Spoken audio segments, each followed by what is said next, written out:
and welcome to Crooked Letter Sports Podcast, the show about Mississippi sports and the folks who play them. I'm Tyler Cleveland, joined as always by my co-host and dad, Rick Cleveland of Mississippi Today. Dad, we had a busy week last week. We got a lot to get to this week. Big week in baseball in Mississippi. Always such an exciting time of the year. Yeah, it's on every level. Yeah, big week for baseball. Yeah, well, we're going to run down. We're going to start at high school and end with a little bit of Braves news. But I want to start this week by talking about, got to give a shout out to Davis Riley, who, while Scotty Scheffler was lapping the field at the PGA Championship, Davis Riley finished T2.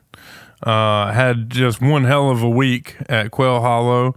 I watched most of Saturday and Sunday, a little bit earlier in the week, but I know you watched a lot of it. Where does this? I mean, this the biggest moment of his? This is huge career so far. Really, you know, he didn't win, but gosh, he played so well. By the way, tied for second in the PGA Championship is worth $1.54 million. So, woohoo! Love that money. Davis Riley, old Hattiesburg boy, did okay for himself. Yeah, pretty. It's I guess a $1.5 million a weekend is good work if you can get it. Yeah, and he had that one regretful shot that caused the triple bogey on the par 5, or he would have been right in the thick of it. Yeah, he absolutely was. He caught the same bug that John Rahm caught there at the end. I was looking at it, and we're coming down this about right after the turn. You're pulling for Riley, but when you're looking at the field, you're thinking the guy that has the juice to catch Scotty is John Rahm. And it looked like he had it all together there, and then I think he bogeyed and double bogeyed his way out on back-to-back holes. His putter left him. The thing about Davis, that triple bogey happened relatively early in the round, and he fought back. I mean, he came back from it. He steadied himself and really played. And the putt he made on 18 was like a $600,000 putt. Yeah, wow. Yeah. I can't imagine hitting a $60 putt, so that's pretty impressive. Well, you know what Trevino always said? It ain't hard when you're playing for somebody else's money. That's right. That's right. Well, congratulations to Davis. Excited to see what this can do for his career going forward. I don't think we have to spend much time talking about Scotty Scheffler, who is the best player in the world. Clearly, it seemed like everybody else kind of fell apart on Sunday, and he played fantastic. Yeah, Scheffler's been a thorn in Davis Riley's side since junior golf, right? From junior golf, we've been. Davis famously finished runner-up in the U.S. Junior Championship. I mean, the U.S. Junior Championship by the USGA. And one of those times, the guy that beat him was Scotty Scheffler. Yeah.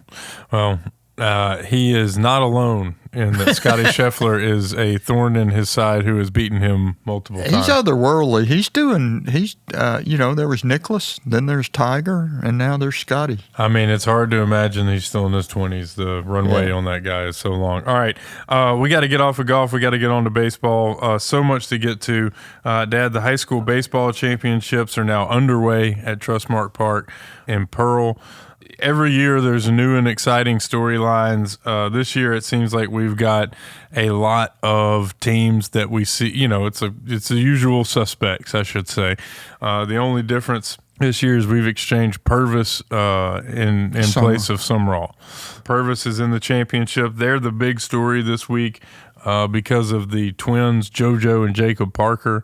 They're vying for a state championship. I know they've hit over 40 home runs combined this year.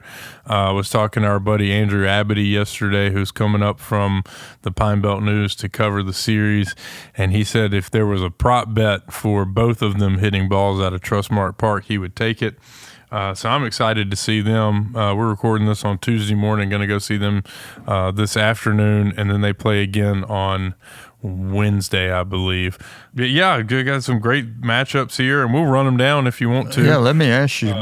First off, the 7A for local baseball fans is a really big deal. Yeah, an all-metro final between Madison Central and Brandon. Madison Central's had the better regular season. They're 25-7, but Brandon is the defending champs.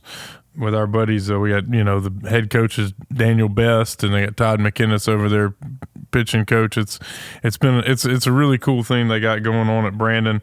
They got a big South Alabama signee, Jay McQueen, is kind of their leader offensively, but they got a great pitcher named Jackson Clark who's committed to East Central, so they're fun to watch.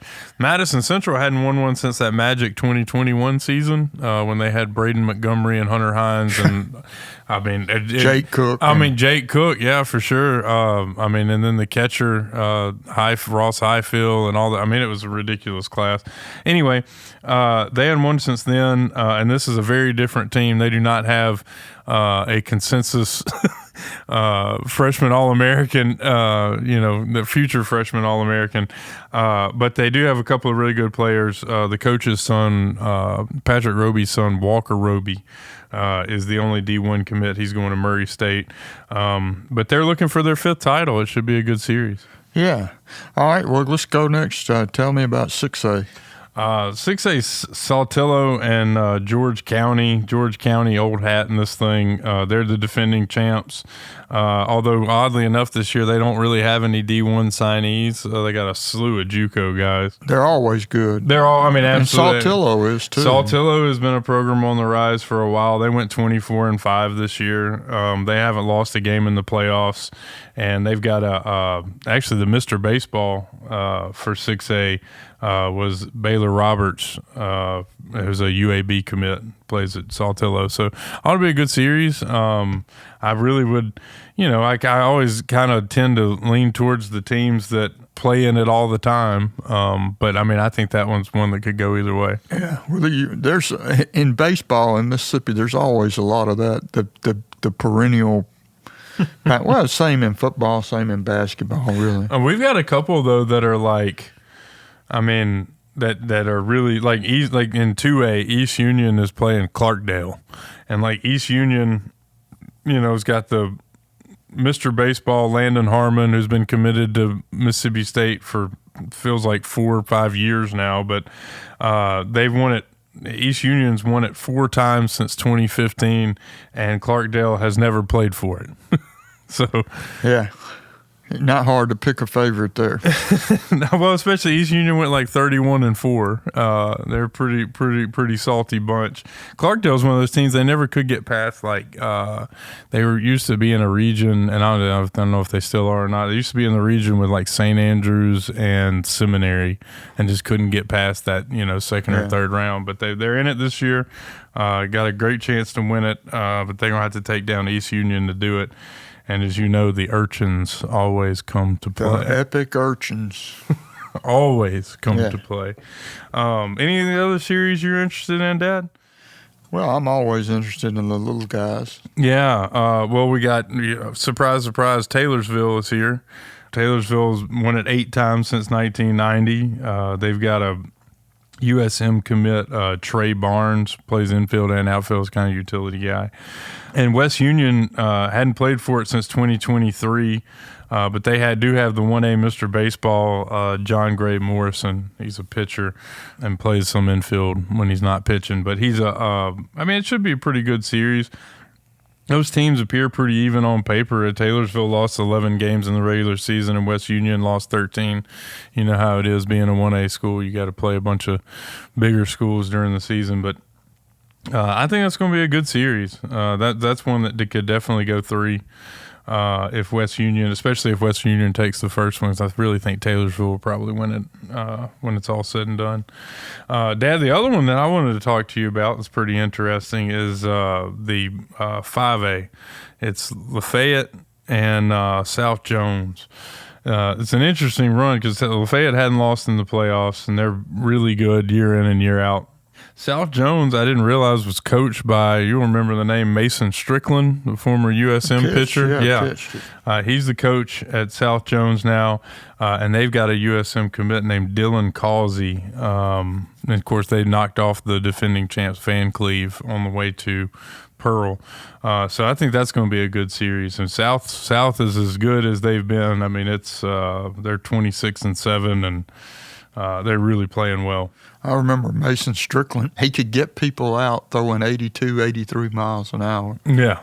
Well, he threw, and he pitched a big game.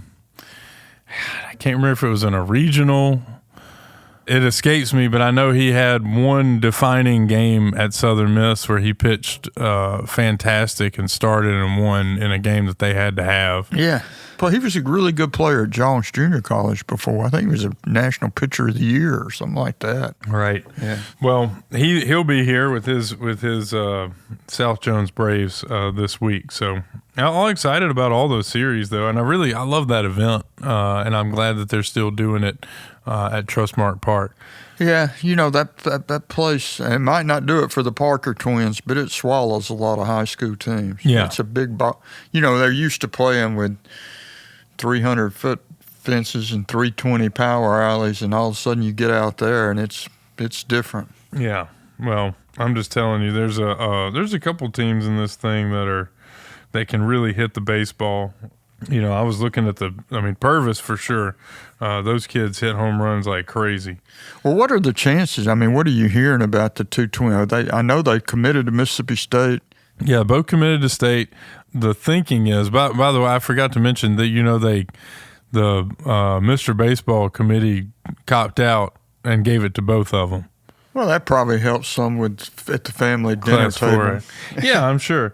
But JoJo is the one that everyone is saying will probably go first round or early. I shouldn't put a round on it, but early. And from what I hear, it's looking like JoJo might go pro and Jacob may go to Mississippi State. But I'm sure everything can change between now and then. I'm sure Mississippi State fans would love to see both of them in the maroon and white. I would say that is probably a long shot. But if they do, boy, look out, because they could be good for a while. Good. But speaking of college baseball, Dad, let's move on to the conference tournaments, which have begin this week or are this week. I'm excited to see how Ole Miss and Mississippi State do in the SEC tournament. It's always fun. It's one of the best sporting events that we have in the Southeast. I feel like the SEC baseball tournament is every year. What can you tell us about the matchups, and who do you see going further? Well, the nice thing for both of State and Ole Miss is they go into this tournament, I think, not knowing that this will not be the end of their season. I think they're both in the NCAA tournament. You do? Yeah, I think State's in. I think their RPI and the way they've finished the season, I think they're in now. What is their RPI? Low 20s, something like that. They're in. And Ole Miss, of course, is in. And so, what Ole Miss, if they play well at Hoover, still has a shot at hosting. I've seen everything from, Ole Miss hosting a regional and them sending Southern Miss to Oxford to Southern Miss hosting a region and sending Ole Miss to Hattiesburg. The projections are all over the place, and a lot of it's still in flux. I mean, that's kind of been my takeaway so far, is that a lot depends on what happens this week. If I think either one of those teams, Ole Miss with a deep run in Hoover, probably deserves to host. Southern Miss, I would say, probably needs to win the Sun Belt tournament. I think they at least got to get to the championship game. I just don't think. The way it looks to me on paper, it looks like the Sun Belt is going to get one host spot, and it's going to be Coastal unless Southern Miss beats them. That's what I mean. That's just what I feel. You very well could be right, but I don't know of any other team that's going into their conference tournament right now having won 15 straight games. Coastal? No, Southern Miss. Did Coastal not sweep over the weekend? Yeah, but they hadn't won 15 in a row. They've only won 14 in a row then. Yeah. That's what I'm saying. Like they're both really good teams, but Coastal is red hot too. They're finishing the season on a strong note as well. And if Southern doesn't beat them, because they didn't play in the regular season because the Sun Belt Conference didn't get their ducks in a row. Yeah, we'll say that's a nice way to say it. Yeah. They didn't get their stuff together and have somehow have two teams vying for a championship who have not faced each other is pretty silly. Yeah. But anyway, I feel like they need to win that thing. Well, look, I want to talk about the first round matchups, but State will have already played Texas A&M by the time the podcast comes out. So that's happening. We're recording this Tuesday morning. That's happening this evening. But let's talk about the first game. Ole Miss is playing the winner of Florida and South Carolina in their tournament debut Wednesday at 4:30. Do you think that's – in years past, you would not want to face Florida or South Carolina in the second round of the tournament.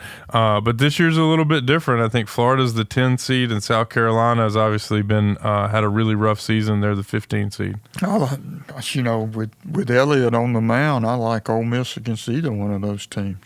Yeah, just a note, Mississippi State, should they win this evening, would play Auburn in the nightcap tomorrow, which is as Ole Miss found out, is a tall task to beat those guys. They took 2 or 3 from them, but that lineup is ridiculous. Everybody in that tournament's good. Let's face it. That's Auburn is the number 2 RPI team in America and the number 6 seed in the SEC tournament. Yes, and what all projections are, the SEC is going to have, 13 teams in the NCAA tournament? Yeah, you're saying Mississippi State is for sure in. Well, there you go. That's, that says all there needs to be said. Yeah. They have parted ways with their coach, and they're assured a trip to the NCAA tournament before they even play in Hoover.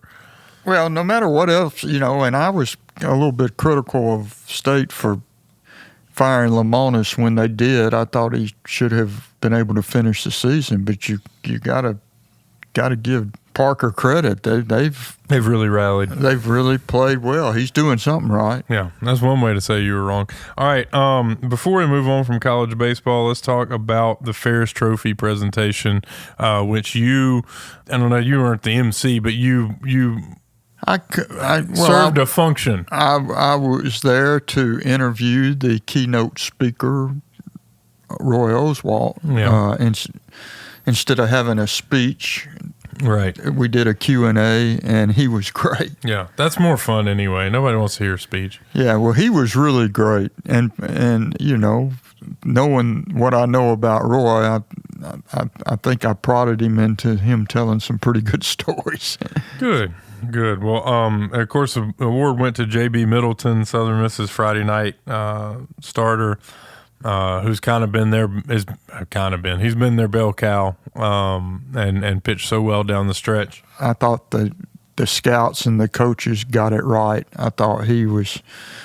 You had 5 great players, but his numbers separated him. He's the only Golden Spikes Award semifinalist among the Mississippi players, and he ranks in the top 10 of every pitching category in college baseball.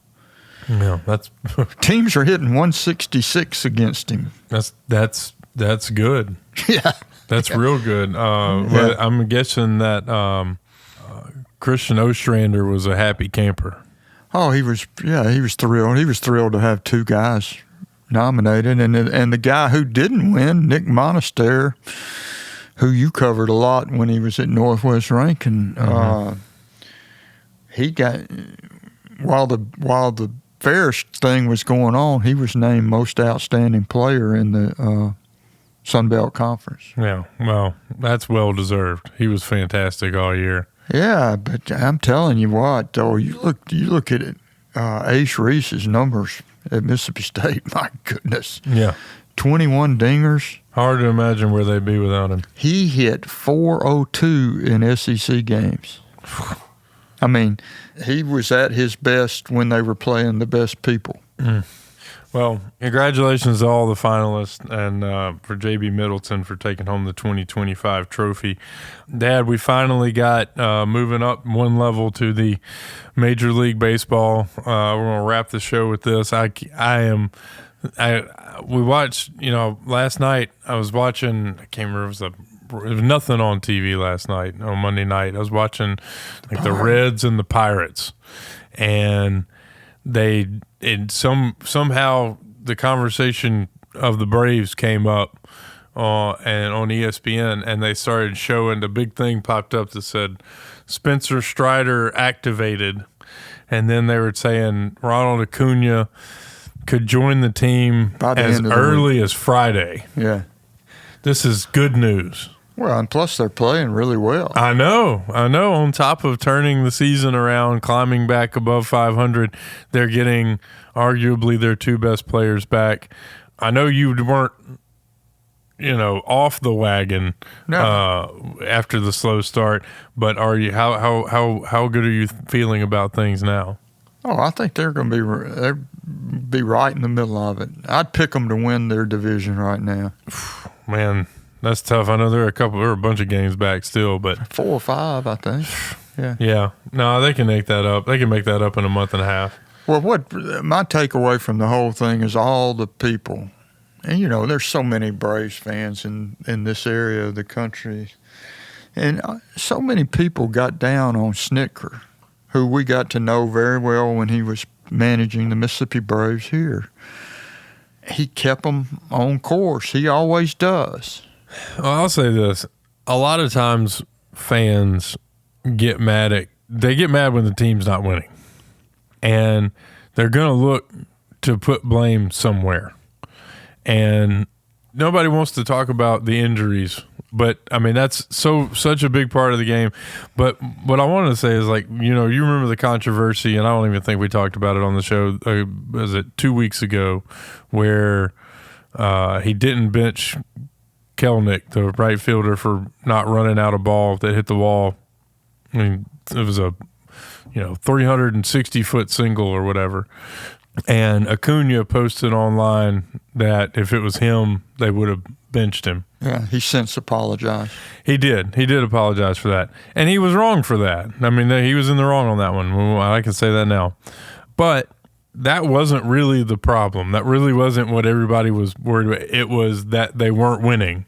Yeah. And so every little thing gets put under a microscope. So I'm hoping that just winning will smooth a lot of that stuff over, because otherwise Braves fans are going to continue to dog on the guy I consider to be easily top 3 managers in baseball. Oh, yeah. He's terrific. He's a really good manager, but he's also a really good guy, and his players play hard for him and they respect him. And yeah, but he's not the guy that's like, oh, he's a good guy, it just didn't work out here. He's like a good guy who has won a World Series and has taken the Braves, continued right on into this. I mean, this 4-year run they're on has been pretty damn incredible. Yeah, again, I don't know what else I can say about him. I think he's a great manager and a great guy, both. Well, that is about all the time we've got this week, Dad. What are you looking forward to the most? I know you're going to watch a lot of the baseball. You're going golfing this week, though, huh? I got a little midweek golf trip over to Squire Creek outside of Ruston, Louisiana. It's a great golf course. Playing with a bunch of good friends. Looking forward to that. Sounds like you'll be hanging out with friend of the pod, Tim Floyd, is what it sounds like, if you're going over to Ruston. Yes, that is true. Awesome. Well, I hope you have a good time over there. I will be, if folks want to see me, I'll be out at the baseball championship some this week, and going to watch a lot of SEC and Sun Belt tournament if I can. Yeah, all about it's this time next week we'll be talking about the regionals. Yeah, pretty incredible. Moves so fast. All right, guys, that's all the time we got. Y'all have a good one out there, and we'll talk to you next week.